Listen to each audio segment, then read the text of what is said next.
তোমরা বলার সময় বলেছো যে আমাদের এখানে স্বৈরাচারী সরকারের লোক বসে আছে, আমাকে এই করছে। তারা চলে যায় নাই।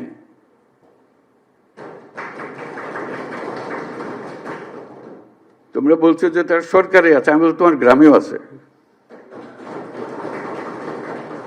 শুধু সরকারকে দেখি আমি চলে গেলাম ওই সরকারে আছে, তারা কিছু করতে পারতেছে না। তোমার গ্রামে আছে, তুমি কিছু করতে পারতেছো? তুমি তো দুঃখ করতে এসছো আজকে।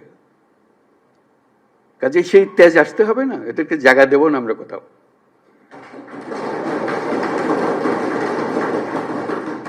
আমাকে তার ভয়ে আমার গ্রামে পথ চলতে হবে, এই বাংলাদেশ করলাম আমরা?